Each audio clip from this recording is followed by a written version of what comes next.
আমি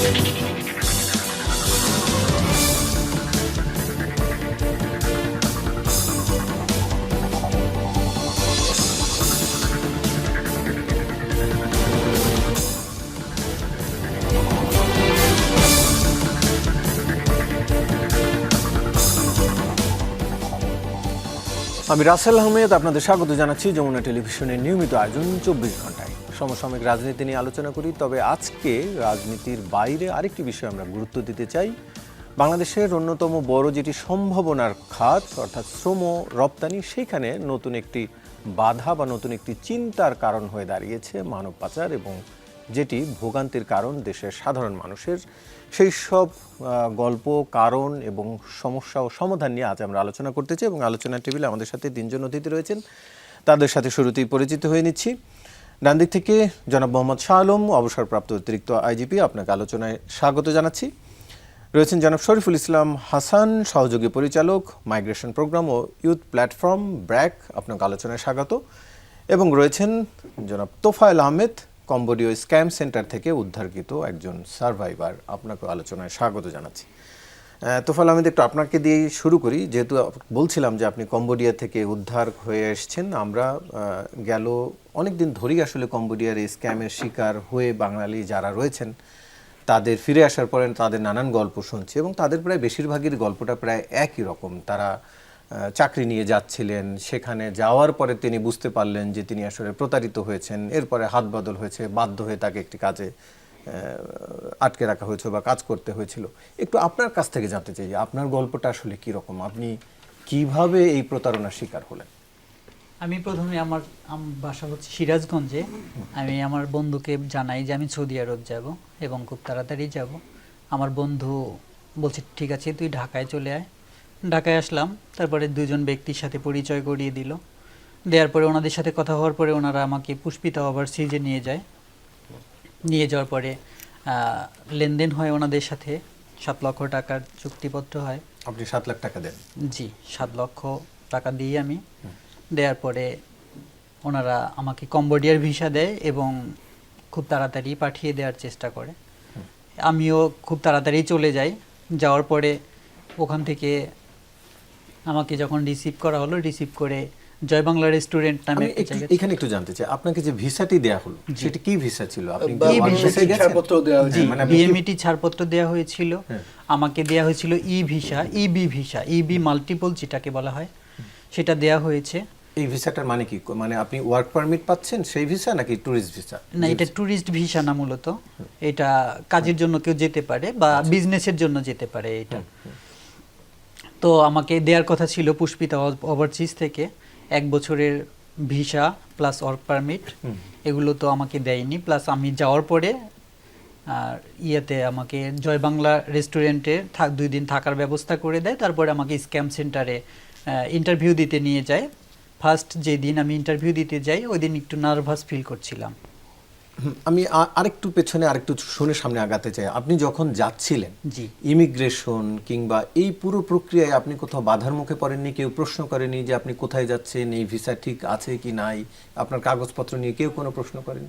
প্রশ্ন করার বলতে আমাকে ইমিগ্রেশন অফিসার জিজ্ঞেস করেছিলেন আপনি কোথায় যাচ্ছেন। বলছিলাম কম্বোডিয়াতে যাচ্ছি। এবং আমাকে বলা হলো কি কাজে যাচ্ছেন, বললাম আমাকে ইনভাইটেশন লেটার দেওয়া হয়েছে কনস্ট্রাকশনের কাজের জন্য, আমাকে সেই কাজটাই দিবে। ঠিক আছে, এটা ভালো কাজ, আপনি যান। ঠিক আছে, সামনে আগান। জি, ঠিক আছে। এভাবে যাওয়ার পরে আমি ওই দেশে যাওয়ার পরে আমাকে যেদিন স্ক্যাম সেন্টারে নিয়ে গেল, ফার্স্ট দিন আমি নার্ভাস ফিল করছিলাম, ওই দিন আমি উত্তীর্ণ হতে পারিনি। সেকেন্ড যেদিন আমাকে পাঠানো হলো সিহানক ভিলে নামে একটা জায়গা আছে ওইখানে, সেদিন ইন্টারভিউতে টিকলাম এবং আমাকে জোরপূর্বক রেখে আসা হলো। কিসের ইন্টারভিউ ছিল সেটা? মানে কি কাজ? স্ক্যাম সেন্টারে। মানে আপনাকে কি জিজ্ঞেস করা হচ্ছিল? কোন ইন্টারভিউতে আপনি উত্তীর্ণ হতে পারেননি? কি করতে বলা হচ্ছিল? ইংলিশে আমাকে সব কিছু প্রশ্ন করা হয়েছিল। আমি কোথা থেকে এসেছি, কেন এসেছি, কতদিন হলো এসেছি, এগুলো প্রশ্ন করা হয়েছিল। ইংরেজি আর কম্পিউটার যাচাই করছে? জি জি, ইংরেজি কম্পিউটারে টাইপিং দিচ্ছে, আমি টাইপিং পারছি কিনা, এইভাবেই চলছিল। আমি এক পর্যায়ে তাদেরকে বললাম আমি এই স্ক্যাম সেন্টারে চাকরি করব না, আমি জানিয়েছি এজেন্সির পুষ্পিতা ওভারসিজ এজেন্সির যিনি মালিক। আপনি ততক্ষণে বুঝে ফেলছেন যে জি, এটা স্ক্যাম সেন্টার। ততক্ষণে বুঝে ফেলছি আমি এটা স্ক্যাম সেন্টার। যে পুষ্পিতা ওভারসিজের মালিক তাকে আমি বলেছি, সে বলেছে ঠিক আছে তুমি কাজ করতে থাকো, তোমার একটু অভিজ্ঞতা হোক, ওখান থেকে তোমাকে আমরা ভালো একটা দেশে পাঠাবো, ইউরোপের কোনো একটা কান্ট্রিতে পাঠাবো। ঠিক আছে, এইভাবে আমি আরও যেই লোকদের সাথে পরিচিত হয়েছিলাম যারা আমাকে এই পুষ্পিতা ওভারসিজ পর্যন্ত নিয়ে গিয়েছিল, তাদের সাথেও কথা বলার পরে ওনারাও এই কথাটাই জানিয়েছে, তুমি আমাদের নিজস্ব লোক, তোমাকে আমরা অন্যরকমভাবে দেখি, তুমি আপাতত কাজ করতে থাকো, একটু অভিজ্ঞতা হোক, তারপরে তোমাকে আমরা ইউরোপের কোনো কান্ট্রিতে পাঠিয়ে দেব। কিন্তু তারা আমার কথার কোনো কর্ণপাত করেনি। যখন 1 মাস 27 দিন হয়ে গেছে তখন আমি অতিষ্ঠ হয়ে গিয়েছিলাম। দেখা যাচ্ছে টার্গেট ফিল আপ না করলে অনেক টর্চার করা হতো, কারেন্টের শক, এমনকি আপনার খাবারের একটু ডিস্টেন্স। কি কাজ করতে হতো আপনাকে? আমাকে লাভ চ্যাটিং করতে হতো কোনো অভিনেত্রীর আইডি দিয়ে, ফেক আইডি দিয়ে ইউনাইটেড স্টেটের যেগুলা রাষ্ট্র আছে ওদের সাথে ভুয়া নাম্বারে পরিচিত হয়ে, টেলিগ্রাম নাম্বার অ্যাড করে পরিচিত হয়ে ওদের সাথে লাভ চ্যাটিং করা হতো। লাভ চ্যাটিং করতে করতে একটা বিশ্বস্ততা যখন অর্জন করে ফেলতাম তখন আমি বলতাম যে আমি এই প্রকল্পের ডিরেক্টর, এই প্রকল্পটা আমি চালাই এবং ইনভেস্ট করি পাশাপাশি। তুমি কি আমার জানো, আমি যে গাড়িতে চড়ি, যে গাড়িতে চলাফেরা করি, এই গাড়িটার নাম হচ্ছে মার্সিডিজ বেঞ্জ। তাহলে এই গাড়িটার দাম কত হতে পারে? আমি যেই পার্সটা ব্যবহার করি এই পার্সটার দাম কত হতে পারে? $12,000 আমার পার্সটার দাম। তুমি কি জানো আমি এইগুলা কিভাবে সম্ভব হয়েছে আমার পক্ষে? আমি ইনভেস্ট করি। তুমি কি বাজিমাত দেখতে চাও, ইনভেস্টের বাজিমাত দেখতে চাও? দেখতে চাইলে তুমি ইনভেস্ট করো, $1,00,000 ইনভেস্ট করবা, 1 মিনিটের মধ্যে দেখতে পারবা 30% লাভ, তার মানে $1,30,000। আচ্ছা, এভাবে ফাঁদে ফেলার একটা চেষ্টা আপনি করতেন। আরেকটা ছোট বিষয় আমি জানতে চাই, এই যে আপনি একটি হোটেলের নাম বললেন, বাঙালি মনে হচ্ছিল আমার কাছে হোটেলটি, বা এই যে আপনি পুরো প্রক্রিয়া, এখানে কি বাঙালিরাই ছিল নাকি অন্য দেশের লোকজন ছিল? না, বাঙালিরাই ছিল। তার মানে এর মধ্যে বাঙালিরাই জি, ছিল। আমার সাথে সম্পৃক্ত ছিল সব বাঙালি। এবং আমি আপনার কাছে আবারও আসছি, তার আগে আমি একটু শরীফ ভাইয়ের কাছ থেকে একটু জানতে চাই। শরীফ ভাই, আপনি ওনার কথা শুনলেন এবং আমার ধারণা আমি আরেকজনের পড়ছিলাম, ফরিদপুরের বাসিন্দা আলামিন, আমার ধারণা তাকেও হয়তো আপনি চিনবেন। তিনি বলছিলেন তাকে ডাটা এন্ট্রির কাজের কথা বলে এমপ্লয়মেন্ট ভিসায় কম্বোডিয়া পাঠানো হয়েছিল, কিন্তু সেখানে যাওয়ার পর তিনি জানতে পারেন যে তার কাছে ট্যুরিস্ট ভিসা রয়েছে। আমার প্রশ্নটা এইখানে যে একজন ট্যুরিস্ট ভিসা নিয়ে যাচ্ছেন, তাহলে তিনি কিভাবে বিএমএটির ছাড়পত্র পেলেন? না, ধন্যবাদ। আমরা দেখেন অভিবাসনটাকে আলাদা করতে পারি, মানব পাচারটাকে আলাদা করতে পারি, কিন্তু যখন অভিবাসনের নামে মানব পাচার হয়ে যায় সেটা একটা ভয়াবহ বিষয় হয়ে যায়। দেখেন, আমরা এই তোফায়ের মতন, আলামিনের মতন 583 জন মানুষকে শুধু আমরা জুন মাসেই পেয়েছি যারা এরকম সাইবার স্ক্যাম সেন্টার থেকে উদ্ধার হয়ে এসছে। তার আগে আমরা গত বছর মিয়ানমার থেকে সাইবার স্ক্যাম থেকে কিছু উদ্ধার হয়ে মানুষের সাথে কথা বলি, এবং এই তোফায়েলদের গল্পগুলো যদি আপনি দেখেন, প্রায় প্রত্যেকেই এরা বাংলাদেশের বিভিন্ন জেলার মানুষ যারা স্বপ্ন দেখেছে স্বাভাবিকভাবে বিদেশ যাবে। তারপরে তাদেরকে বিদেশ নেওয়ার কথা বলে আপনার পাঠানো হচ্ছে কোথায়? কম্বোডিয়া। সাধারণত আমাদের লোকজন বৈধভাবে যায় হচ্ছে মধ্যপ্রাচ্যের দেশগুলোতে, কিংবা কেউ কেউ আপনার ইউরোপ যাওয়ার চেষ্টা করে। কম্বোডিয়া, যেই দেশটার আর্থিক অবস্থা মানে খুব একটা ভালো না, যেখানকার মানুষ নিজেরা না খেয়ে মরে, সেইখানে মানুষজনকে আমাদের গত 1.5 বছরে আমরা জেনেছি প্রায় 15,000-এরও বেশি মানুষকে আমাদের বিএমইটি ছাড়পত্র দেওয়া হয়েছে। এখানে দুভাবে যায়, একটা আপনি বললেন তোফায়েল যেটা বলল, ও কিন্তু পরিষ্কার বিএমইটির ছাড়পত্র নিয়ে গেছে, সরকার অনুমোদন নিয়ে গেছে। একজন বাংলাদেশের সাধারণ মানুষ, সে যখন মনে করে যে সরকারের যে দপ্তর, কারণ আমরা সারা জীবন ধরে শিখিয়েছি, বলেছি, প্রচার করেছি যে বিদেশ যেতে হলে আপনার পাসপোর্ট থাকতে হবে, আপনি বিএমইটিতে যাবেন, বিএমইটি ছাড়পত্র নেবেন, সরকারি সমস্ত জায়গায় বলা হয়, আমরাও সেগুলো বলেছি। তো সেই মানুষগুলো যখন বোঝে যে সে বিএমইটিতে গিয়েছে, ফিঙ্গারপ্রিন্ট দিয়েছে, তার ছাড়পত্র আছে, সে বিদেশে যাচ্ছে, একটা রিক্রুটিং এজেন্সির মাধ্যমে গিয়েছে, সে ধরেই নেয় যে আমি একটা কাজে যাচ্ছি, আমি একটা চাকরিতে যাচ্ছি। সে কিন্তু ট্যুরিস্ট ভিসা বা এন্ট্রি ভিসাটা হচ্ছে প্রসেসটা, তার ওইখানে যাওয়ার পর তার আপনার এন্ট্রি ভিসা হয়তো এয়ারপোর্টে দিচ্ছে, দেওয়ার পর সেইটা কনভার্ট করে তার ওয়ার্ক ভিসা, সৌদি আরব অন্য অনেক জায়গাতে এন্ট্রি ভিসাটা দেওয়া হয়। সে ধরে নিচ্ছে আমার একটা কাজ আছে, কিন্তু তাদের প্রত্যেককেই এই যে স্ক্যাম সেন্টারে যারা যায় তাদেরকে জিজ্ঞেস করা হয় ইংরেজি তুমি জানো কিনা, বা কম্পিউটারের টেস্টটাও করা হয়, দেখা যায় তাদের কম্পিউটার টেস্টটা দ্রুত কেমন করতে পারে। এটা দেখা হয় তাদের কম্পিউটার কোনো চাকরির যোগ্যতার জন্য না, এটা দেখা হয় তারা আরেকজন মানুষকে প্রতারণার ফাঁদে ফেলতে পারে কিনা। কেন? এই যে সাইবার যে কম্পাউন্ডগুলো, স্ক্যাম সেন্টার যে বলছে, স্ক্যাম সেন্টারগুলো তো মূলত চাইনিজরা যুক্ত থাকে, এবং সেগুলো হচ্ছে কম্বোডিয়া বা মিয়ানমার বা লাওসের মতো দেশগুলোতে সীমান্তবর্তী জায়গায় থাকে, যেখানে চাইলেই চট করে পুলিশ অভিযান চালাতে পারে না। সেখানে তারা নিজস্ব স্যাটেলাইট ইন্টারনেট লিঙ্ক দিয়ে তারা সেই কাজটা করে। ধরেন তোফায়েলের মতন একজন মানুষ যে নিজে একজন ভিকটিম, তাকে সেইখানে আপনার নির্যাতন করা হচ্ছে, সে একজন নারী সেজে বা মডেল সেজে ফেক আইডি দিয়ে মূলত একজন যুক্তরাষ্ট্র, অস্ট্রেলিয়া বা ইউরোপের নাগরিককে প্রতারিত করবে, সম্পর্কে ফেলে তার টাকা, তার এটিএম এই জালিয়াতিটা করা। সেজন্যই বলা হচ্ছে এটা স্ক্যাম। আপনি ভাবুন, বাংলাদেশের একজন মানুষ যিনি নিজে প্রতারিত, সে নির্যাতনের মুখে আরেকজনকে প্রতারিত করছে। একজন বাংলাদেশ কম্বোডিয়ায় বসে আছে, একজন আমেরিকান নাগরিককে প্রতারণা করছে, চাইনিজ কোনো নাগরিক তাকে নির্যাতন করছে। কিন্তু তার শুরুর যাওয়াটা যদি দেখেন আপনি, সে কিন্তু সমস্ত প্রক্রিয়া, এয়ারপোর্ট তাকে আটকাচ্ছে না, কারণ তার বিএমইটির স্মার্ট কার্ড আছে। আমার প্রশ্নটা হচ্ছে, প্রথম জায়গায় যদি আমি বলি, এই যে এই ধরনের স্ক্যামের ঘটনা এতবার ঘটার পর আমরা গত বছর সতর্কবার্তা দিয়েছি সারা দেশে যে এরকম কম্পিউটার চাকরির বিষয়ে যেন সচেতন হয়। আমাদের এই ধরনের ঘটনার পর সরকারের পক্ষ থেকে আপনার বিজ্ঞপ্তি দেওয়া হয়েছে কম্বোডিয়া বা এই সমস্ত জায়গায় এই ধরনের চাকরির বিষয়ে যেন সাবধান হয়। তাহলে সেই রকম বিজ্ঞাপন দেওয়ার পরেও দূতাবাসের পক্ষ থেকে কি করে আমাদের মানে বিএমইটি এই ধরনের মানুষকে, হাজার হাজার মানুষকে আপনি ছাড়পত্র দিল, ছাড়পত্র নেওয়ার পর যেটা শুনলেন আপনি, তারা কাজ পায় না, তাদেরকে রাখা হয়, এবং যেখানে কিছু বাঙালি জড়িত, যারা ওখানে বিয়ে করেছে, কম্বোডিয়া থাকছে, সেই বাঙালি তাদের কাছে বিক্রি করে দেয় চাইনিজদের কাছে। এটা একদম মানুষ দিয়ে বেচা কেনা। আমরা এটাকে বলি হচ্ছে মানে আধুনিক যুগের দাস প্রথা, সাইবার স্লেভ। তাকে আমরা একটা গবেষণা করে দেখেছি, এই যে 583 জন এসেছে, তাদের 98% তারা বলেছে তাদের এই ধরনের স্ক্যামের কাজে যুক্ত করা হয়েছে। তাদের 90% বলেছে তাদের চলাচলের স্বাধীনতা ছিল না, তাদের মুভমেন্টের কোনো স্বাধীনতা নাই, তাদেরকে অস্বীকার করলে নির্যাতন করা হতো, বৈদ্যুতিক শক দেওয়া হতো। এবং আমার প্রশ্ন হচ্ছে, এটা তো একটা ঘটনা না, শত শত হাজার ঘটনার পর আমার রাষ্ট্রের কেন প্রশ্ন উঠছে না যে আমি কম্বোডিয়া তাকে কী কাজের জন্য দিচ্ছি? যে রিক্রুটিং এজেন্সি শত শত হাজার লোক পাঠাচ্ছে, 20 জন 25 জন 50 জন যাওয়ার পর কি আমার রাষ্ট্র যাচাই করেছে এজেন্সিকে যে যাদেরকে আমি কম্বোডিয়া পাঠালাম তারা কাজটা পেয়েছে কিনা? এই যে নতুন এক ধরনের আমরা প্রবণতা দেখতে পাচ্ছি, আজকে 30 জুলাই আপনি জানেন বিশ্ব মানব পাচার দিবস, এবং এই বছর প্রতিবাদ হচ্ছে প্রতারণার ফাঁদে বন্দী। এই যে প্রতারণার ফাঁদে বন্দী, তার দায়টা কার? তার দায়টা কি এই তোফায়েলদের, আলামিনদের? এখানে কি রাষ্ট্রের কোনো দায় নাই? এখানে যারা আপনার ছাড়পত্র দিচ্ছে তাদের কোনো দায় নাই? রাষ্ট্র কি তদন্ত করেছে? আপনি কম্বোডিয়া নিয়ে এই যে প্রতারণা চলছে, যে সমস্ত কোম্পানিতে কাজ পাঠানো হচ্ছে, আপনি একাধিক টেলিভিশন অনুসন্ধান প্রতিবেদন এসছে এদের কাজ নাই, চাকরি নাই, তাহলে জানার পরেও আপনি কি করে তাদেরকে ছাড়পত্র দিলেন? আপনি এইখানে এই ঘটনা ঘটছে, রাশিয়া যুদ্ধের কারণে। জানতে চাই যে আপনি এই বিএমইটির কি সেই সক্ষমতা নেই? বিষয়টি কেমন যে না তারা যাচাই করতে পারছে না? একদম পরিষ্কার করে আমি বলি, বিএমইর সেই সক্ষমতা নেই। কেন নেই আপনার? আপনি যে কম্বোডিয়ার জন্য আপনি দিলেন 15,000, কম্বোডিয়া বাংলাদেশের কোনো দূতাবাস নেই। কোনো দূতাবাস যেই সমস্ত দেশে আছে সেইখানে দূতাবাসের কর্মকর্তাদের গিয়ে কোম্পানি যাচাই বাছাই করা অসম্ভব হয়ে ওঠে।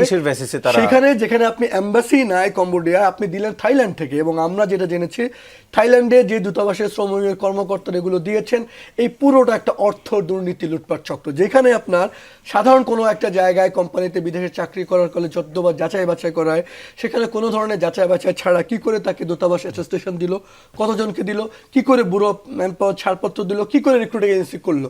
আপনি যদি এই পুরো যাচাই বাছাই করেন, তাহলে আমাদের বোঝা যাবে যে এই যে অভিবাসনের নামে যে মানব পাচার হচ্ছে, যেটা আমাদের আজকের আতঙ্কের কারণ। দেখেন, যে কারণে আতঙ্কের ঘটনাটা হচ্ছে এই যে সাইবার স্ক্যাম, এই যে হঠাৎ করে কেন পুলিশ অভিযান চালালো, কারণ গত বছর আপনার $100 বিলিয়ন যেখানে যুক্তরাজ্যের ইউরোপের নাগরিকরা তারা প্রতারণার শিকার হয়েছে।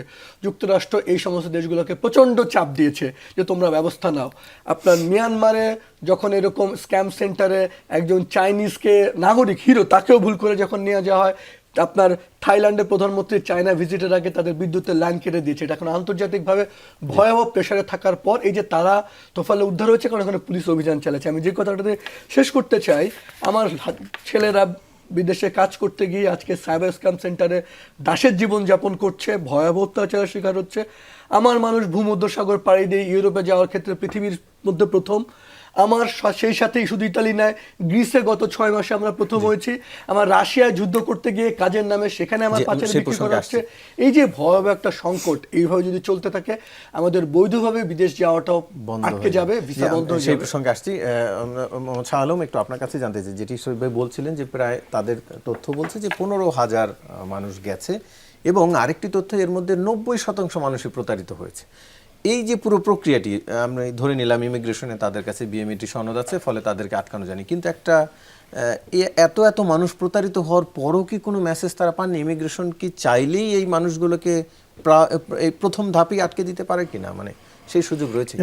কথাটা হচ্ছে কি, somebody should be the owner of the whole things, মানে যে এই চক্র বিভিন্ন এজেন্সিগুলোর কার্যক্রমের সমন্বয় করা, এই ওনারটা আইনগতভাবে কে? আইনগতভাবে হচ্ছে স্বরাষ্ট্র মন্ত্রণালয়ের অধীনে একটা আছে মানব পাচার দমন সংস্থা, এখন নতুন আইনে যেটাকে মানব পাচার ও চোরাচালান দমন সংস্থা যেটা আছে, সেইটা হচ্ছে একটা রিয়েল ওনার। অফকোর্স বাংলাদেশ পুলিশের এখানে বড় একটা দায় সুযোগ সবই আছে, সিআইডি, বাংলাদেশ পুলিশ, তাদেরও দেখার সুযোগ আছে। একটা মামলার তদন্তকালে একটু ইন ডেপথ তদন্ত হলে বিভিন্ন এজেন্সিগুলোর রোল, বিএমইটির রোল, এগুলো আলোকপাত হওয়া উচিত, এগুলো নজরে আসা উচিত। আমি মনে করি এই প্রোগ্রামের মাধ্যমে আপনাদের আয়োজন করেছেন, এর মাধ্যমে আমাদের প্রবাসী কল্যাণ মন্ত্রণালয়ের মাননীয় মন্ত্রী এবং তার যে এজেন্সিগুলো, তারা যথেষ্ট সচেতন হওয়া উচিত এই বিষয়ে, যে তারা যেটা করছে দেশের এবং দেশের মানুষের কী পরিমাণ ক্ষতি করছে। বিএমইটি ক্লিয়ারেন্স কম্বোডিয়া যদি দূতাবাস না থাকে কেন আমাকে দিতে হবে? আর যদি দিতেই হয়, দেওয়ার পরে যখন জানাই গেল যে এখানে এই আমাদের লোকজন এখানে ভিকটিম হচ্ছে, অত্যাচারিত হচ্ছে, নিপীড়িত হচ্ছে, তারপরেও কেন এটা অব্যাহত থাকবে? এমনি ছাড়পত্র ছাড়া যে গেলে আমরা তখন ধরবো, হয়তো ইমিগ্রেশনকে ধরবো যে আপনি কেন এটা যাচাই না করে তাকে যেতে দিলেন। যখন ছাড়পত্র নিয়ে যায় তখন কিন্তু তাকে আটকানোটা একটু টাফ হয়ে যায়। একটা সরকারি একটা অনুমোদন নিয়ে যখন ইমিগ্রেশন ক্রস করতে যায়, তার কাছে যদি আগাম কোনো সুনিশ্চিত সংবাদ না থাকে, তখন কিন্তু আবার উল্টো হয়তো ইমিগ্রেশনকে দোষারোপ করা হবে যে ছাড়পত্র থাকা সত্ত্বেও কেন তাকে আটকে দেওয়া হলো। আমি তাকে ডিফেন্ড করতে চাচ্ছি না, আমি বলছি একটা সরকারি প্রতিষ্ঠান কেন এমন একটা চাকরির বিপরীতে ছাড়পত্র দেবে? এটা শুধু কম্বোডিয়া না, আরও অন্যান্য অনেক দেশই আছে যেখানে আসলে চাকরিটা নেই কিন্তু চাকরির ভিসা আছে। তো চাকরি যদি না থাকে, চাকরির ভিসা তৈরি হয়, যারা এই ভিসা চাকরিবিহীন চাকরির ভিসা। আপনি যেটার কথা বলছিলেন যে ছাড়পত্র থাকলে আর আটকানো কঠিন হয়ে যায়, কিন্তু ভিসা থাকলেও সেটিও তো এক ধরনের অনুমোদন। ভিসা থাকলে কি ইমিগ্রেশন আটকাতে পারে না কাউকে? যে কোথাও যাওয়ার ভিসা থাকলে যদি ইমিগ্রেশনের সন্দেহ হয়, আপনি যে সত্যিকার ভাবে বলেন, এই যে আউটগোয়িং প্যাসেঞ্জারকে আটকানোটা আমরা আমাদের দেশে যেটা করে আসছি, এটা একটু আগ বাড়িয়ে আমরা করছি, প্রোঅ্যাক্টিভলি করছি। আপনি যেটা বলছেন এটা ইনকামিং প্যাসেঞ্জারদের বা বিদেশিদের জন্য, যে ভিসা থাকা সত্ত্বেও আমি তাকে অস্বীকার করতে পারি যে না, আমি তাকে, আপনার ভিসা আছে বাংলাদেশের, আমি আপনাকে ঢুকতে দেব না। এটা যেটা হচ্ছে ভিসাটা হচ্ছে একটা সুপারিশ, আর ফাইনাল যে ল্যান্ডিং পারমিট যেটা, সেটা ইমিগ্রেশন দেওয়ার চূড়ান্ত অথরিটি, সেটা ঠিক আছে। যখন দেশের বাইরে যায়, সাধারণত বিশ্বের কোনো দেশে কিন্তু এটাকে কঠিনভাবে করে, বাংলাদেশে আমরা করছি, কিন্তু এটা এখানে যদি একটা সরকার একটা অনুমোদন যোগ হয়ে যায়, তখন এটা কঠিন হয়ে যায় তার জন্য। আমার কথাটা হচ্ছে ইমিগ্রেশনকে আমরা অবশ্যই বলবো, ইমিগ্রেশন যারা নিয়ন্ত্রণ করেন, স্পেশাল ব্রাঞ্চ, তাদেরও সুযোগ থাকবে দেখার জন্য। সিআইডি যারা তদন্ত করছে, তাদেরও সুযোগ আছে বিশ্ব সরকারের নজরে আনা এবং সুনির্দিষ্টভাবে পরামর্শ দেওয়া। কিন্তু যখন একটা ছাড়পত্র দেয়া হয়, তখন কাজটা আসলেই কঠিন হয়ে যায়।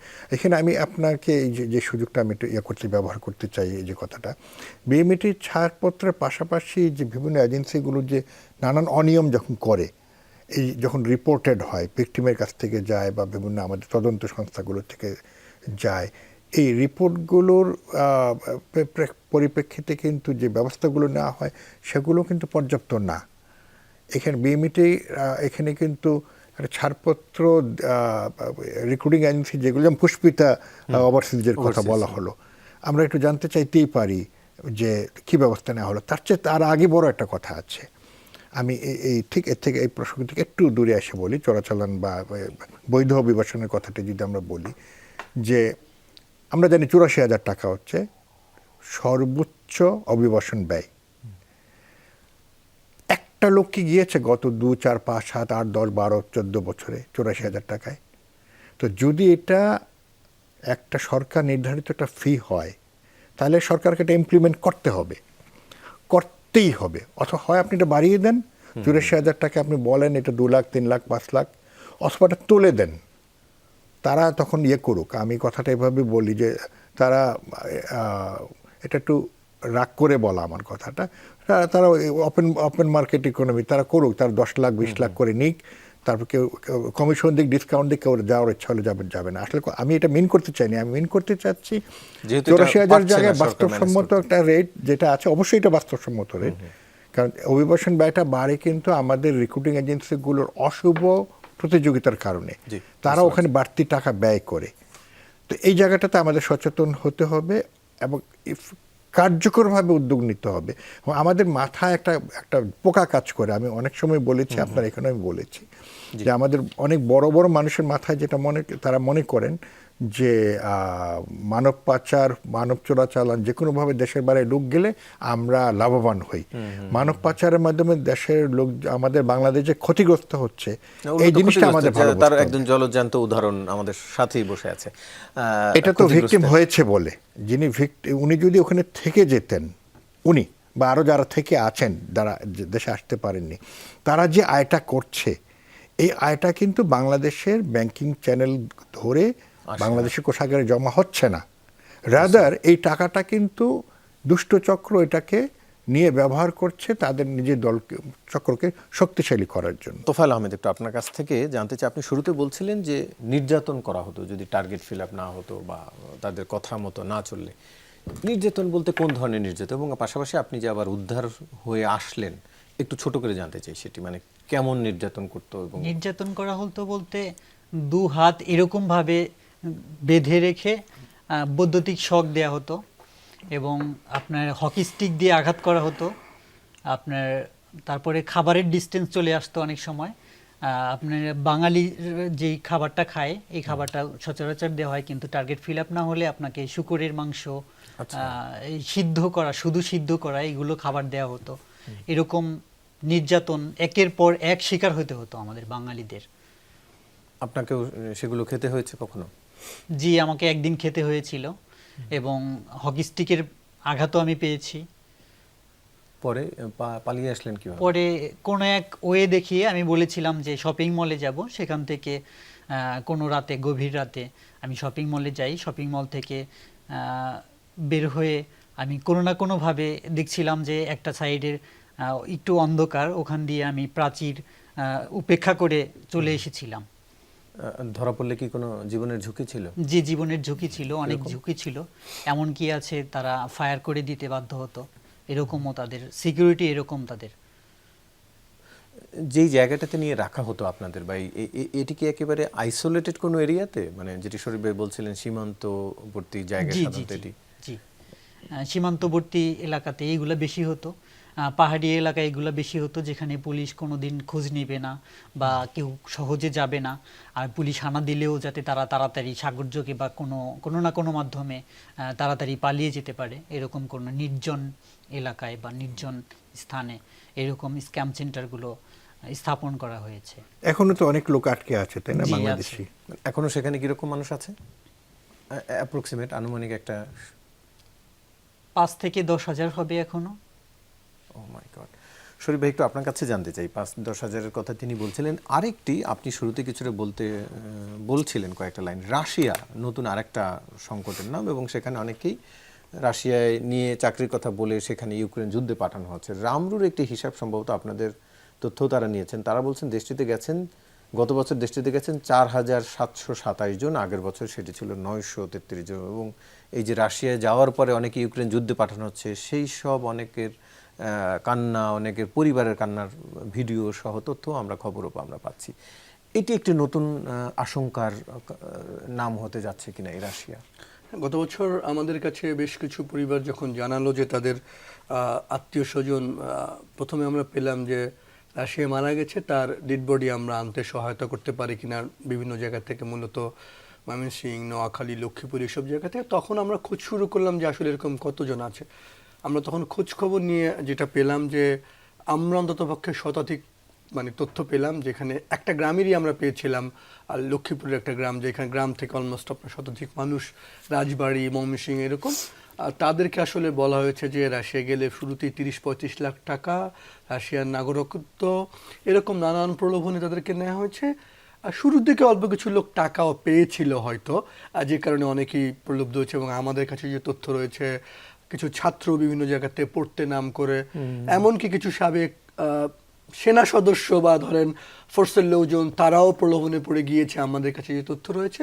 কিন্তু সাম্প্রতিক সময় যেটা আমরা জেনেছি, আপনাকে তো টাকা দেওয়াই হচ্ছে না, উল্টো ওই লোকাল যে কমান্ডাররা, তারা তাদের টাকা নিয়ে যায়, উল্টো তাদেরকে টর্চার করে আপনি মারা গেলে, এবং মূলত আসলে তাদেরকে মানব ঢাল হিসেবে ইউজ করা হয়।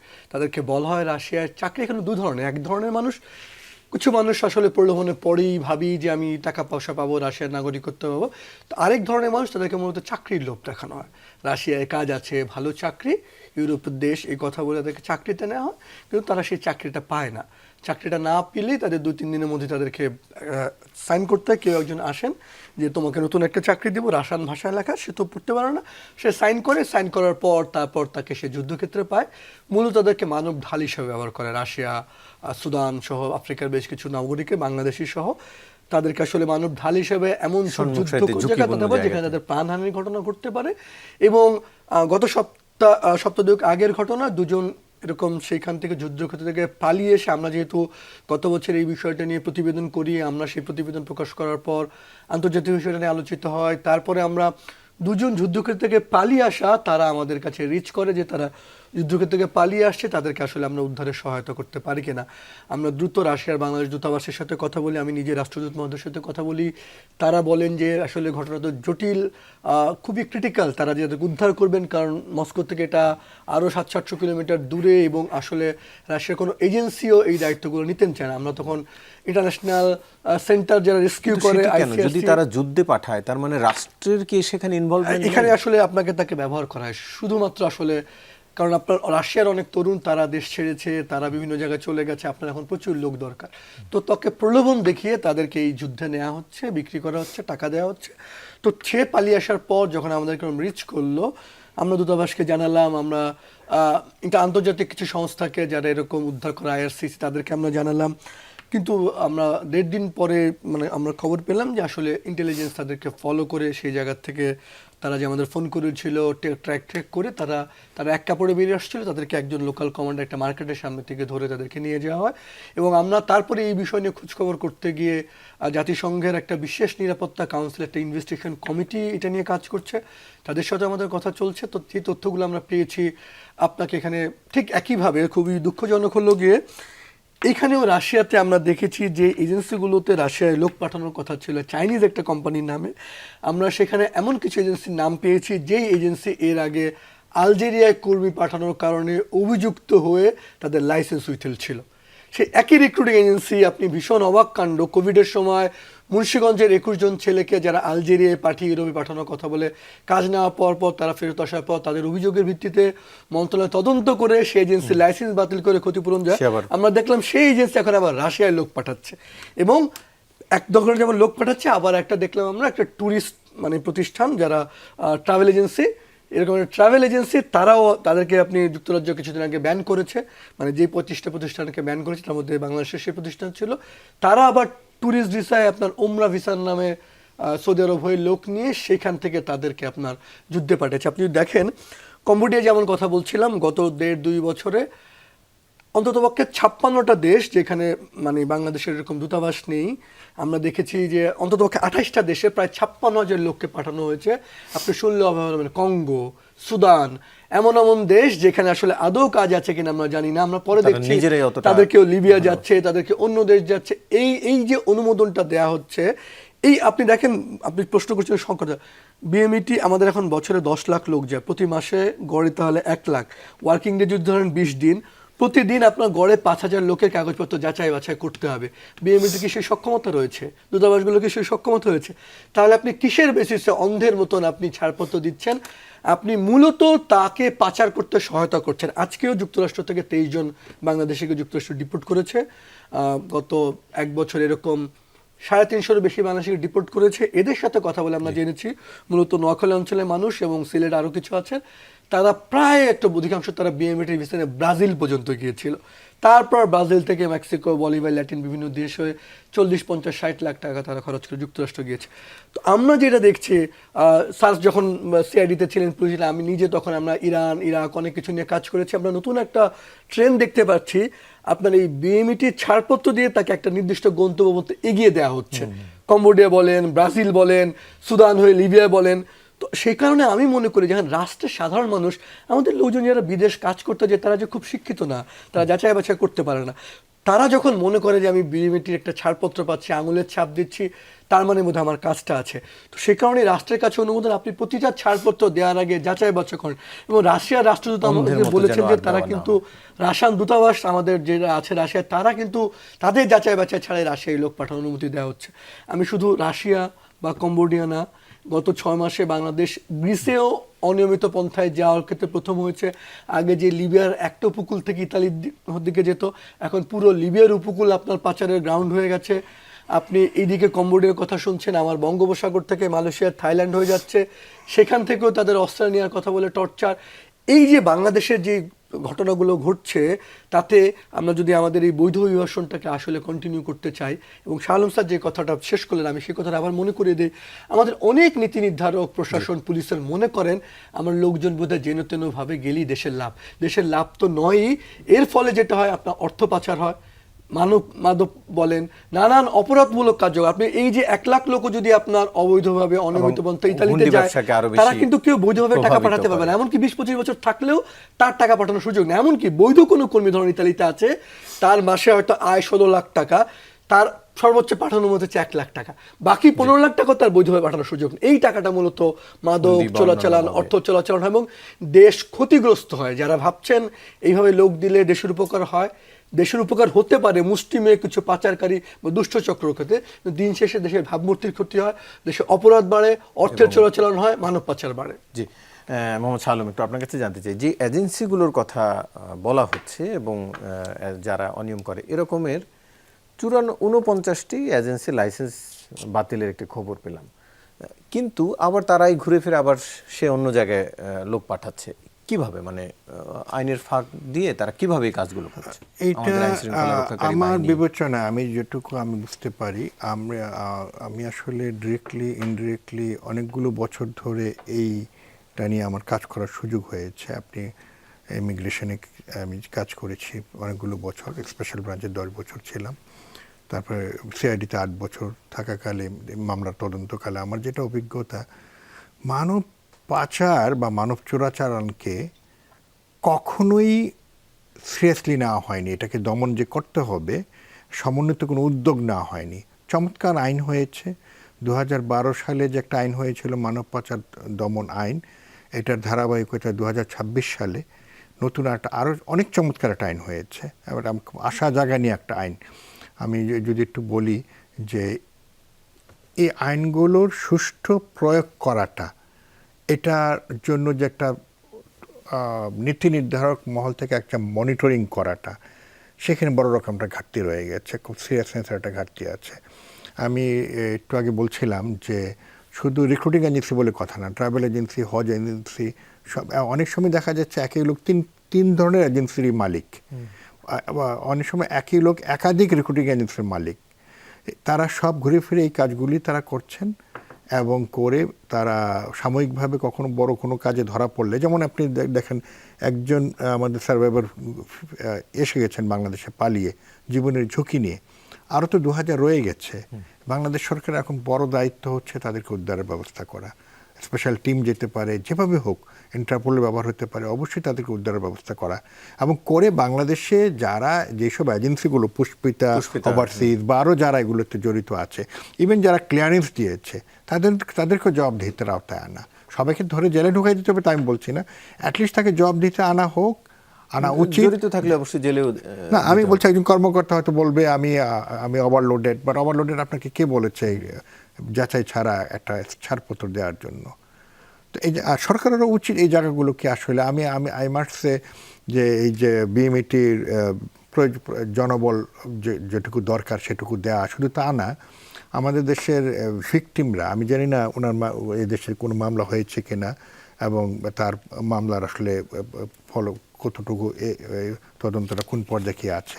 সাধারণত দেশে যখন একটা মামলা হয় এরা ভিকটিমদেরকে আপোস করার জন্য প্রলোভন, ভয়, ভীতি সব রকম ব্যবহার করে 95% ক্ষেত্রে তারা টিকে যায়, মানে দুষ্টচক্র। আর 5 ভাগ ক্ষেত্রে যে সাজা হয় এটা প্রচণ্ড অনেক কঠিন একটা অসম্ভব অবাস্তব একটা, মানে তারা মোটামুটি নিজেদেরকে ধরেই নেয়, তাদেরকে সাজার মুখোমুখি হতে হবে না। তো এই জায়গাটাতে আমার যেটা মনে হয় সরকারের একদিকে বিএমইটির মতো সংস্থাগুলোকে প্রশিক্ষিত করা, সেন্সিটাইজ করা এবং পর্যাপ্ত জনবল সমৃদ্ধ করা। একই সাথে যেখানে আমাদের প্রবাসী বাংলাদেশি সংখ্যাটা বেশি, সৌদি আরব, তারপরে লিবিয়া বা সব দেশ যেগুলোতে খুব বেশি আছে, সংযুক্ত আরব আমিরাত, এগুলোতে আমরা পুলিশ লিয়াজ অফিস খোলা উচিত একটা উপযুক্ত র্যাঙ্কের অফিসার দিয়ে, যেটা একটা ডিফেক্টো থানা হিসেবে থাকবে। মানে একটা যে র্যাঙ্কের অফিসার ইভেন ডিআইজি, এসপি যদি থাকে তাও ওখানে উনি একটা এজাহার নিতে পারবেন, নিয়ে কনসার্ন থানায় মামলাটা রুজু করিয়ে দেবেন। তাতে হবেটা কি, যারা দুষ্টচক্র তারা বুঝবে দেশে এবং বিদেশে সব জায়গায় সরকার সমানভাবে হাত বাড়িয়ে তাকে ধরে নিয়ে আসতে পারে।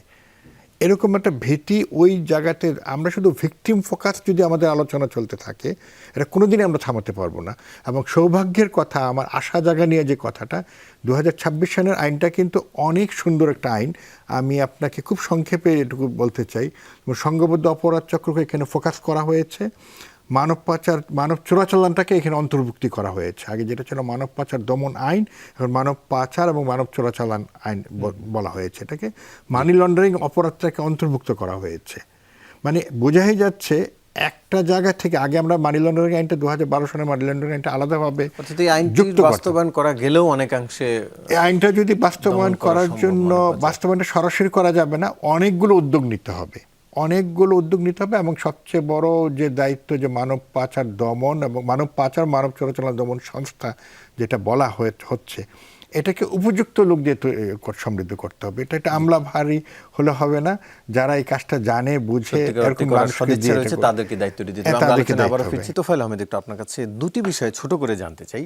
একটা হচ্ছে আপনি বাংলাদেশে থাকতে একটি চাকরি করতেন, বেসরকারি, একটি না দুটি চাকরি করতেন, তারপরও আপনার ওই মানসিকতাটা আমি জানতে চাই যে কেন আপনি বিদেশ যাওয়ার কথা চিন্তা করলেন, এটি একটি বিষয়। আর এই প্রতারিত হয়ে ফেরত আসার পরে আপনার এই পুরো অভিজ্ঞতার আলোকে কি মনে হয়েছে যে আমরা এতক্ষণ যে নিয়ে আলোচনা করলাম, তারা যেটি বললেন এই সেক্টর জড়িত, আপনার কি মনে হয় যে সরকারি কর্মকর্তা বা লেভেলের কেউ কেউ এই পুরো কর্মকাণ্ডে জড়িত? আপনার ধারণা, এবং শুরুতে আপনার ওইটি জানতে চাই, কি কারণে আপনি বিদেশ যাওয়ার চিন্তা করছিলেন? বেশি টাকা ইনকাম করব বা ভালো থাকবো বা আমার ফ্যামিলি ভালো থাকবে, এই জন্যই মূলত বিদেশে। কিন্তু এখানে তো আপনি দুটি বেসরকারি কোম্পানিতে চাকরি করতেন, খুব একটা খারাপও থাকার কথা না। জি, ইনকাম করেছি মোটামুটি 25 থেকে 30 হাজার টাকা মাসে ইনকাম করেছি। কিন্তু আরেকটু ভালো স্বপ্ন দেখতে চেয়েছিলাম বা ফ্যামিলিকে একটু ভালোভাবে রাখার চেষ্টা করেছিলাম, সেই চিন্তায় বিদেশে যাওয়ার সিদ্ধান্তটা নেই। বুঝতে পারছি। জি, পরের প্রশ্ন যেটি জানতে চাচ্ছিলাম যে আপনার ফেরত আসার পরে এবং প্রতারিত হয়ে ফেরত আসার পরে আপনার কি মনে হয়েছে, আপনার ধারণা যে কারা কারা এর মধ্যে জড়িত? আমার ফিরে আসার পরে আমার যেটা আমি বলতে চাই যে প্রথমত আমাকে যেই ইয়াটা দেয়া হলো, যে বিএমইটি ছাড়পত্রটা দেয়া হলো, ওনারা যাচাই বাছাই না করে আমাকে বিএমইটি ছাড়পত্রটা দেয়া ঠিক হয়নি। তারপরেও আমি বলতে চাই ইমিগ্রেশন যারা, ওনাদেরকেও বলতে চাই যে আমাকে ওখানেও হয়তোবা তারা আটকে দিতে পারতো, আটকে দিলে হয়তোবা আমি যেতে পারতাম না, তারপরে এনাদের বিরুদ্ধে ব্যবস্থা নিতে পারতাম। আর যেই আরও বিশেষ করে বলতে চাই যে এজেন্সির মালিকগুলো আছে, এই এজেন্সির মালিকগুলো যাতে সবাইকে এরকম, যে পুষ্পিতার কথা বলছিলেন যাদের দ্বারা আপনি প্রতারিত হয়েছেন, তাদের কোনো বিরুদ্ধে ব্যবস্থা হয়েছে? জি, ব্যবস্থা আমি নিয়েছি। আমি ব্র্যাক মাইগ্রেশন প্রোগ্রামের সহায়তায় তাদের মাধ্যমে তাদের বিরুদ্ধে মামলা করেছি। অলরেডি আমার 2টা আসামি কারাগারে ধরা পড়েছে।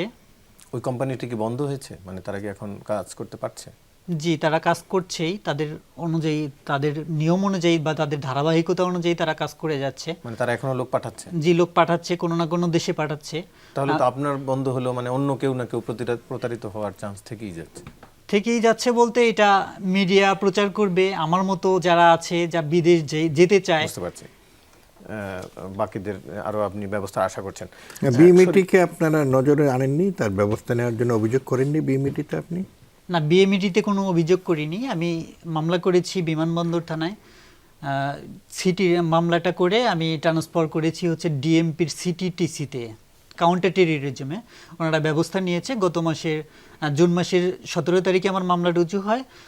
অলরেডি বর্তমান মাসের 15 তারিখে আমার একটা আসামি ধরা পড়ে এবং গতকালকে একটা আসামি ধরা পড়েছে। শরীফ ভাই, একটু আপনার কাছে এখানে আমি জানতে চাই, স্বরাষ্ট্র মন্ত্রণালয় বলছে মানব পাচার প্রতিরোধ দমন আইনে 5 বছরের মধ্যে 4,400 মামলায় 95% আসামি খালাস পেয়ে যান। এইটি আসলে আইনের মানে দিন শেষে তারা ধরা পড়লেও তিনি কয়েকজনের 2জন আসামি ধরা পড়েছে বিষয়ে তিনি আশাবাদী, কিন্তু আবার খালাস পেয়ে যাওয়ার সংখ্যাটা তো আপনি রেজাল্টটা তো আমরা দেখি, মানে ওই এই তো ফাইলেই 2-4-5 বছর ধরেন কোর্টে এখানে ওখানে ঘোরাঘুরি করার পর তারই এক সময় ক্লান্ত হয়ে যাবে সে, তখন তাকে আসামিরা, যেটা স্যার বললেন, তাকে বলবে যে কি লাভ হবে, কিছুই তো করতে হবে না, তোমাকে আমি 1.5 লাখ 2 লাখ টাকা দিই, তুমি চুপ হয়ে যাও। কারণ কতক্ষণ তো ফাইল তার শক্তি থাকে না, আমাদের যে আইন আদালত সাক্ষী থাকে না। এবং আপনি এখানে শুধুমাত্র একটি রিক্রুটিং এজেন্সির নাম বলে লাভ নেই, পুরো সিস্টেমেটিকলি কাঠামোগত সংকটটা এত বেশি। আপনি এখানে এই সাধারণ যে মানুষগুলো, তাদের তো বিচার আওতায় নেই। ভীষণ দুঃখজনক হলেও এই যেই প্রতিষ্ঠান ছাড়পত্র দিল, সে স্যার জিজ্ঞেস করলে বিএমইটিতে অভিযোগ দিয়েছে, সে যদি বিএমইটিতে অভিযোগ দিত, যারা ছাড়পত্র দিত তারাই হয়তো বিচারক আসনে, তারা বিচার করতো এজেন্সির, মানে তার যাদেরকে জবাবদিহিতার আওতায় আসা উচিত ছিল যে কর্মকর্তা, অন্ততপক্ষে জবাবদিহিতা। আমি বলছি না তাকে গ্রেপ্তার হতে হবে, কিন্তু সেই প্রতিষ্ঠানের তো একটা জবাবদিহিতা থাকবে যে তুমি যে ছাড়পত্র দিলা কিসের বেসিসে দিলা। আপনার প্রতিটা যদি এইটুকু জবাবদিহিতা থাকা উচিত, যেন তার মধ্যে এইটুকু হয়। আমি যেন আপনি দেখবেন সত্যি সত্যি যে রিক্রুটিং এজেন্সিটা হয়তো কোথাও বৈধভাবে কর্মী পাঠাতে যাচ্ছে, তার কিন্তু প্রশ্নের শেষ নেই, তুমি কোথায় যাচ্ছ, কত টাকা যাচ্ছ, কি যাচ্ছ, তাকে 100টা প্রশ্ন করছে। শুধু জবাবদিহিতা কেন, আপনি গ্রেফতার কেন আশা করবেন না? যদি আমি জবাবদিহিতার সংস্কৃতি যদি তৈরি হয়, আপনি যখন জবাবদিহিতার সংস্কৃতি তৈরি হয়, কর্মকর্তা যদি জানে যে আমি একটা কর্মকর্তাকে, একজন বাংলাদেশের মানুষ, তার জীবন আমার একটা অনুমোদনের সঙ্গে জড়িত, তো ফলে মানুষের জীবন, তখন শাস্তি তো অবশ্যই হবে। কিন্তু সে যদি এইটুকু বিবেকবদ্ধ থাকে যে আমার একটা ছাড়পত্র দেয়াতে সেই মানুষটার জীবন মরণ, আমি একটু জানি কাজটা আছে কিনা, চাকরিটা আছে কিনা, দূতাবাসের যে কর্মকর্তা অ্যাটাস্টেশন দিচ্ছেন, বা যেখানে দূতাবাস নাই সেখানে ছাড়পত্র কিসের বেসিসে দিচ্ছেন। কারণ দিন শেষে কিন্তু এই তোফায়েল আলামিনদের মতন শত শত হাজার লাখো মানুষ, আমি যদি সংখ্যাটা বলি, সত্যিকারের কত লোক পাচার শিকার আমাদের কাছে তথ্য নেই, কিন্তু প্রতি বছর 90-95 হাজার লোক এক কাপড়ের ডিপোর্টি হিসেবে ফেরে। তার মানে তারা কোনো না কোনো ডিপোর্টেশন সেন্টারে ছিল। 10 লাখ 11 লাখ লোক গত 14-15 বছর শুধু এরকম ডিপোর্ট হিসেবে ফিরেছে। পৃথিবীর এমন দেশের এমন কোনো জেলখানা নেই যেখানে কোনো না কোনো বাংলাদেশি বন্দী না আছে। পৃথিবীর এমন কোনো সাগর নয় যে সাগরে কোনো না কোনো বাংলাদেশির লাশ নেই, পচে গলে যাচ্ছে না। আমরা কতদিন এভাবে চাই? সবচেয়ে বড় সংকট যেটা আমি বলছি, যে বাংলাদেশ থেকে যে হাজার কোটি বিলিয়ন ডলার পাচার হয়ে যাচ্ছে, এই পাচার, তার পেছনে এটা আজকে যে বাংলাদেশে নানান ধরনের মাদক পাচ্ছে, আপনি মাঝে মাঝে দেখেন অভিযান, সেই মাদকের পেছনে আপনি এটা সোনা চালান বলেন, যত ধরনের অপরাধ বলেন, সমস্ত কিছুর মধ্যে কিন্তু এই মানব পাচার যে সংঘবদ্ধ অপরাধ, এই একটার সাথে একটা সম্পর্কিত। কাজেই আমরা যদি আসলে একটা দেশ ঠিক করতে চাই, দুর্নীতিমুক্ত বা মোটামুটি ভালোর দিকে দেশ চাই, এই মানুষগুলোর দুর্ভোগমুক্ত চাই, অবশ্যই আমাদের একদম সর্বোচ্চ পর্যায় থেকে একটা ব্যবস্থা নিতে হবে। মোহাম্মদ শাহ আলম, একটু আপনার কাছে জানতে চাই, বিচারের কথা নিয়ে কথা হচ্ছে। 5,000 মামলা 26 সালের মে মাস পর্যন্ত 5,284টি মামলা ঝুলে আছে, তদন্তের অপেক্ষায় আছে 1,978টি মামলা, যারা এখনো তদন্ত শেষই হয়নি। মানে এই যে লম্বা জট, এই মামলা আসলে শেষ হবে, মানে কেউ ভুক্তভোগীরা দেখে যেতে পারবে বিচার, আপনি কি মনে করেন? এখানে দুটো ব্যাপার। একটা হচ্ছে যে তদন্ত, আমাদের টোটাল বিচারাধীন মামলার, তদন্তাধীন মামলার সংখ্যা সম্ভবত প্রায় 1 লাখের কাছাকাছি, এটা সহ আর কিগুলো। আর বিচারাধীন মামলার সংখ্যা সম্ভবত 34 বা 35 লক্ষ। কাজে খুব তড়িঘড়ি করে একটা তদন্ত করেই যদি আপনি একটা আরেকটা মামলা করে দেন, রিপোর্ট দিয়ে দেন, তাহলে 34 লক্ষ মানে একটা পুকুরের মধ্যে 1 ফোঁটা জলের মতো, টেরই পাবে না। এটা মামলার জট ছাড়ানো, এটা টোটালি আলাদা একটা বিষয়। এবং আমাদের মানব পাচারের কথা যদি বলেন, পর্যাপ্ত পরিমাণ কোর্ট আদালত থাকাটা খুব ইম্পর্টেন্ট। এটা আইনে আছে কিন্তু বাস্তবায়ন হয়নি। প্রতিটা জেলায় একটা মানব পাচার প্রতিরোধ আদালত থাকা উচিত, এটা এখনো হয়নি। এটা একটা বিষয়। আর আরেকটা হচ্ছে, বিচার হলেই খালাস তো পাচ্ছে, কিন্তু তদন্তটা আসলে হতে হবে সংঘবদ্ধ অপরাধ চক্রের বিষয়ে যেভাবে তদন্তটা করা হয়, আমাদের এখানে যেটা বিধিমালা না, সার্কুলার অর্ডারে যেটা বলা আছে, পুলিশ অর্ডারে যেটা বলা হয়েছে, সেটা হচ্ছে আপনার অর্থ প্রবাহ চিত্র, পণ্য প্রবাহ চিত্র, কর্মকৌশল চিত্র, ঘটনা প্রবাহ চিত্র, এরকম 6 রকম চার্ট ব্যবহার করে তদন্তটা করার নির্দেশনা আছে, কিন্তু এটা বাস্তবায়নটা হচ্ছে না। এটা যদি আমরা ইফেক্টিভলি করি, যেমন একটু আগে আমাদের শরীফ সাহেব যে কথাটা বললেন, এটা ঠিকই, যে স্বর্ণ চোরাচালান কিংবা হুন্ডি, এইসব সাথে মানব পাচারের সম্পর্কটা কি? সম্পর্কটা হচ্ছে এটা, আপনি মনে করেন কোনো একজন অ্যাসালম বাংলাদেশ থেকে 1 কোটি টাকা বা 100 কোটি টাকা পাচার করে দেবে, এই টাকাটা কিন্তু দেশের বাইরে যাচ্ছে না, কারণ টাকাটা উনি নিয়ে যাবেন না, টাকা দেশের বাইরে চলে না। উনি কি করেন, বাংলাদেশের ভেতরে এই টাকার কোনো একটা হুন্ডি ব্যবসায়ী বা কারো মাধ্যমে মানব পাচারের ভিকটিম কিংবা বৈধ প্রবাসী যারা, অবৈধ প্রবাসী সব নির্বিশেষে, তারা যে আয়টা করে ওখান থেকে উনি ডলারটা কালেক্ট করে নেন। কালেক্ট করে নিয়ে বাংলাদেশে এই টাকাটাকে উনি বিতরণের ব্যবস্থা করেন। তো যখন হুন্ডি চক্র বা কোনো চক্রের মাধ্যমে মানব পাচারের বৈধ অবৈধ অভিবাসী বা মানব পাচারের শিকার, তাদের অর্জিত আয়টা যখন ওখানে কেউ কালেক্ট করে নেয়, এটা পে করার জন্য বাংলাদেশে একটা আকাম করতে হবে। এটা হয় দুর্নীতি টাকা থাকতে হবে তাকে পে ব্যাক করার জন্য, মানে ভিকটিমের মানে ব্ল্যাক মানি থাকতে হবে, অথবা মাদকের টাকা থাকতে হবে, অথবা কোনো ক্রাইম করতে হবে বা করাতে হবে, যেমন লিবিয়ায় যেটা হয়। টাকাটা পে ব্যাক করার সুবিধার জন্য তারা আরও কিছু ভিকটিমকে পেটাইয়া বাংলাদেশে এটাকে করে কি বলে মুক্তিপণের টাকা আদায় করে ওটা দিয়ে কিন্তু পে ব্যাক করার ব্যবস্থা করা হয়। এই জায়গাটা কিন্তু আমাদের পরিষ্কার হওয়া দরকার। আমার মনে হয় না এই জায়গাটা আমাদের, আমি আবার যে কথাটা বলতে চাচ্ছি, যে আমাদের একটু ফোকাস হওয়া দরকার এই জায়গাটা, যে আমার সব দিক দিয়ে আমরা হারাচ্ছি। যখন টাকাটা এভাবে যায় দেশে এবং বিদেশে, দুদিক দিয়ে আমরা ক্ষতিগ্রস্ত হচ্ছি। আমার রেমিটেন্স কমছে, এদিকে কালো টাকা বা অন্যায়ের টাকা বাড়ছে। জরুরি ভিত্তিতে আসলে এখানে নজর দেওয়ার তাগিদ দিচ্ছেন। আপনাদের 3 জনকে আলোচনায় অংশ নেওয়ার জন্য ধন্যবাদ। দর্শক, এই ছিল আজকের 24 ঘন্টায় সাথে থাকার জন্য ধন্যবাদ সবাইকে।